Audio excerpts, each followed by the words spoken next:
ভাবুন, বিশ্বের সবচেয়ে সুখী দেশে আপনি থাকেন, যেখানে অপরাধ প্রায় নেই, শিক্ষা বিনামূল্যে, প্রকৃতি স্বর্গের মতো। কিন্তু আশ্চর্য ব্যাপার, সেই দেশ থেকেই মানুষ নীরবে দেশ ছেড়ে চলে যাচ্ছে।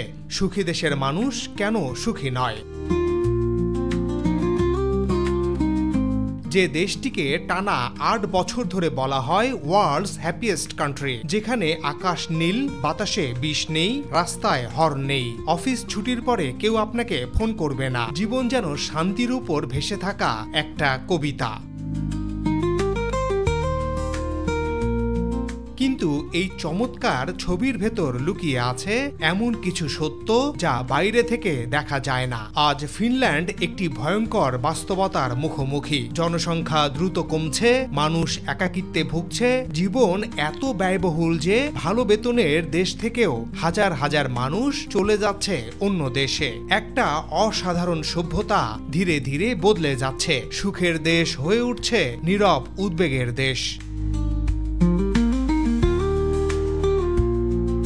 তাহলে প্রশ্ন হলো, একটি দেশ সব দিক থেকে ভালো হলে মানুষ সেখানে থাকতে চায় না কেন? সুখের সংজ্ঞা কি ভুল, নাকি ফিনল্যান্ড আসলে এক অদেখা সংকটের ভেতর ডুবে যাচ্ছে? আজকের গল্পে আমরা খুলে দেখব ফিনল্যান্ডের সুখের অন্তরালে লুকিয়ে থাকা বাস্তবতা।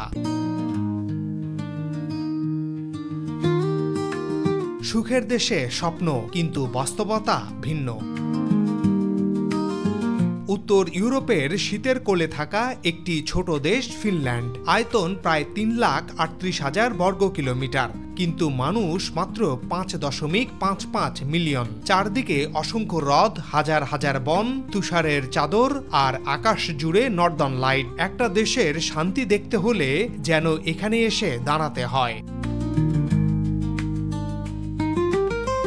কিন্তু শুধু প্রকৃতি নয়, ফিনল্যান্ডকে বিশেষ করে তোলে আরো কিছু মূল্যবোধ। শান্তি, যেখানে রাতে রাস্তায় হাঁটলেও ভয় নেই, নিরাপত্তা, অপরাধ প্রবণতা এত কম যে পুলিশও অনেক সময় অস্ত্র বহন করে না, দুর্নীতি বিশ্বের সবচেয়ে কম, শিক্ষা প্রায় পুরোপুরি বিনামূল্যে, আর স্বাস্থ্যসেবার মান ও কাভারেজ অসাধারণ। এসব কারণেই ফিনল্যান্ড টানা ৮ বছর ধরে ওয়ার্ল্ডস হ্যাপিয়েস্ট কান্ট্রি।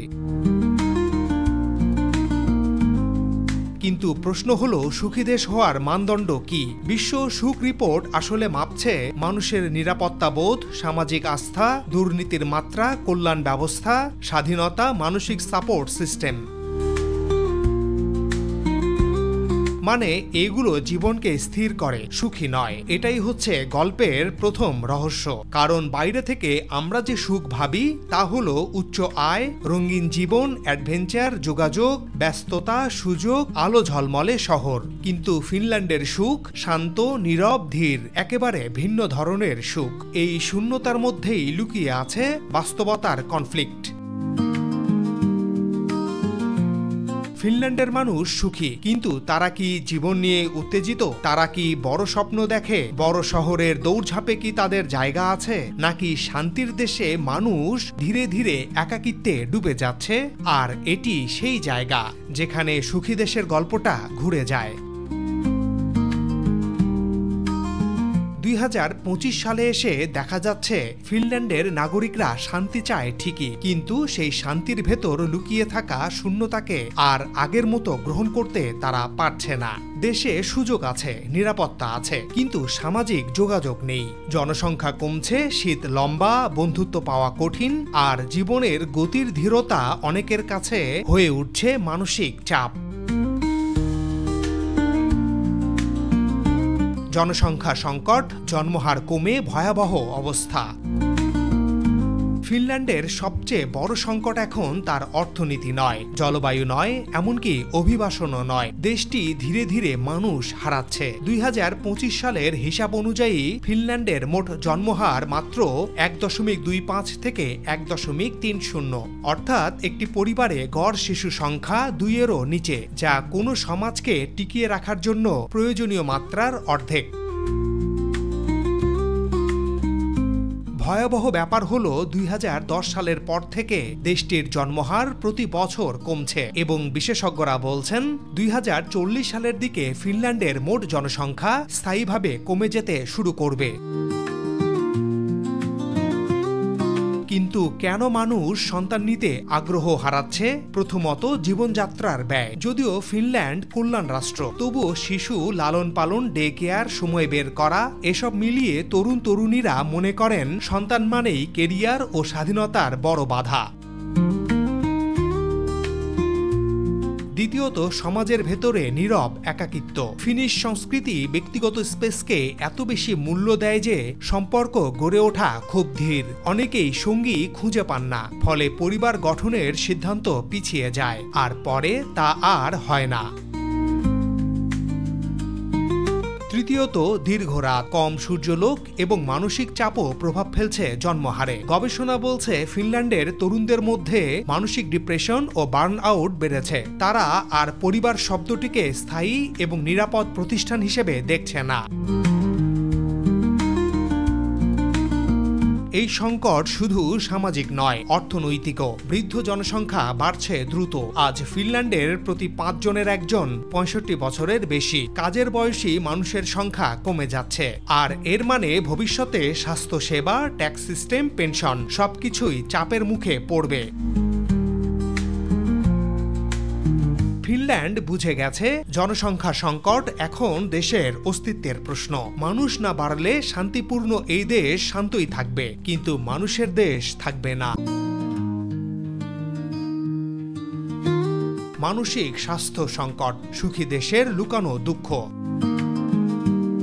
ফিনল্যান্ডে শান্তি ও নিরাপত্তা থাকা সত্ত্বেও মানসিক স্বাস্থ্য সংকট বৃদ্ধি পাচ্ছে। একাকিত্ব, মানসিক চাপ এবং হতাশা সব মিলিয়ে তরুণ সমাজ আজ আগের চেয়ে বেশি বিচ্ছিন্ন ও উদ্বিগ্ন।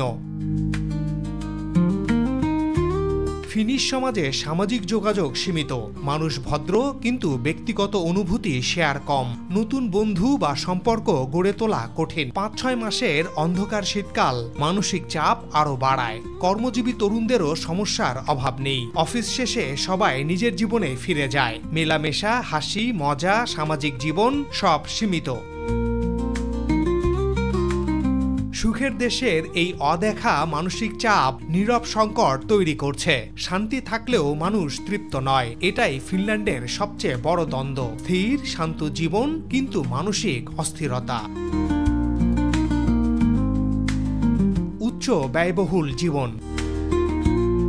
উত্তর ইউরোপের যেসব দেশকে আমরা সবচেয়ে সুখী বলে জানি, সেখানকার নাগরিকদের গড় আয় সত্যি বেশ ভালো, কিন্তু বাস্তবটা হলো এই বেশি আয়ই অনেক ক্ষেত্রে পরিণত হয় বাড়তি চাপের উৎসে। কারণ জীবনযাত্রার ব্যয় এতটাই উঁচু যে মানুষের উপার্জনের বড় অংশই খরচ হয়ে যায় বাসা ভাড়া, কর, শিশু যত্ন এবং সাধারণ নিত্যপণ্যের পিছনে। এই দেশগুলোর রাজধানী শহরগুলোতে ভাড়া এমন পর্যায়ে পৌঁছেছে যে তরুণরা একা থাকতে চাইলে মাসের অর্ধেক বেতন শুধু বাসার জন্যই চলে যায়। পরিবার নিয়ে থাকতে চাইলে প্রয়োজন হয় আরও বড় জায়গা, আর সেই জায়গার ভাড়া বা ঋণের কিস্তি অনেকের সাধ্যের বাইরে। এই ব্যয়বহুল বাস্তবতা শুধু শহুরে জীবনে সীমাবদ্ধ নয়। খাবার, পরিবহন, পোশাক সবকিছুতেই যেন লেগে আছে অতিরিক্ত মূল্য। সরকারি সেবাগুলো উন্নত হলেও সেগুলোর বিপরীতে উচ্চ কর দিতে হয়, যা অনেককে অনুভব করায় যে তারা কঠোর পরিশ্রম করলেও হাতে থাকা অর্থ খুব দ্রুতই উবে যাচ্ছে। বিশেষ করে মধ্যবিত্ত শ্রেণী সবচেয়ে বেশি চাপ অনুভব করে, কারণ তাদের আয় করযোগ্য মাত্রায় বেশি, কিন্তু বিলাসী জীবনের জন্য যথেষ্ট নয়। ফলে মুক্ত সময়, বিনোদন বা ভ্রমণের মতো স্বাভাবিক জীবনযাপনও অনেক সময় ভাবনার বিষয় হয়ে দাঁড়ায়। এই কাঠামোর মধ্যে তরুণরা একটি স্থায়ী ভবিষ্যৎ গড়তে গিয়ে বড় ধরনের অনিশ্চয়তার মুখোমুখি হয়। বাড়তি খরচের কারণে সঞ্চয় ঠিকমতো গঠন করা কঠিন, আর পরিবার তৈরি করার সিদ্ধান্ত বিলম্বিত হয়। অনেকে মনে করে কম ব্যয়বহুল দেশে গেলে একই দক্ষতা দিয়ে আরও ভালো জীবনযাপন করা সম্ভব। তাই দেখা যায় সুখী দেশের মানুষও উন্নত জীবনের মান ধরে রাখতে এবং চাপহীন জীবন পেতে বিদেশমুখী হচ্ছে। অর্থাৎ উচ্চ আয় থাকা সত্ত্বেও ব্যয়বহুল বাস্তবতা যে মানসিক চাপ তৈরি করে, সেটাই অনেকের কাছে সুখের পথকে সংকীর্ণ করে তোলে।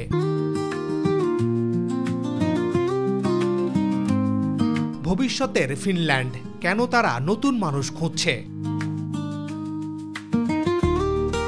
ফিনল্যান্ডের সবচেয়ে বড় চিন্তা এখন ভবিষ্যৎ। 2025 সালের পরিসংখ্যান অনুযায়ী দেশের জন্মহার এত কম যে জনসংখ্যা ক্রমেই হ্রাস পাচ্ছে। একই সময়ে বৃদ্ধ মানুষের সংখ্যা দ্রুত বাড়ছে। এর ফলে কাজের বয়সী মানুষের সংখ্যা কমে যাচ্ছে। সরকারি হিসাব বলছে 2035 সালের মধ্যে স্বাস্থ্যসেবা, পেনশন, বয়স্ক কেয়ারের মতো খাতে বিশাল ঘাটতি দেখা দিতে পারে। এই ঘাটতি পূরণ করতে ফিনল্যান্ড নতুন মানুষ খুঁজছে। তারা ইতোমধ্যেই অভিবাসী কর্মীদের জন্য বিশেষ ভিসা প্রোগ্রাম চালু করেছে এবং বিদেশি ছাত্রদের দেশে কাজের সুযোগ বাড়াচ্ছে। আইটি, স্বাস্থ্যসেবা, নির্মাণ ও সেবা খাত এসব ক্ষেত্রে বিদেশি দক্ষ শ্রমিকের ওপর নির্ভরতা দিন দিন বাড়ছে। ফিনল্যান্ড জানে দেশটিকে টিকিয়ে রাখতে হলে শুধু জন্মহার বাড়ানো নয়, বরং বিদেশ থেকে মানুষ আনা অপরিহার্য। কিন্তু চ্যালেঞ্জও কম নয়। ফিনল্যান্ডের ভাষা কঠিন, সংস্কৃতি শান্ত হলেও অনেক সময় অন্যমনস্ক মনে হয় এবং শীতকাল মানুষের জন্য মানসিক চাপ তৈরি করে। তাই নতুন আগন্তুকরা সামাজিকভাবে পুরোপুরি মিশে ওঠা সহজ মনে করে না। ফলে সরকারকে শুধু সুযোগ নয়, সামাজিক অন্তর্ভুক্তির প্রোগ্রামও চালাতে হচ্ছে। তবে এটি শুধু জনসংখ্যার হিসাব নয়। ফিনল্যান্ড চাইছে দেশটির অর্থনীতি, স্বাস্থ্যসেবা, প্রযুক্তি, সামাজিক কল্যাণ সবকিছুর সমন্বয় ধরে রাখা। দেশকে শান্তি, নিরাপত্তা ও উন্নত জীবনমানের কেন্দ্র হিসেবে রাখতে হলে নতুন মানুষ নিয়ে আসা ছাড়া আর উপায় নেই।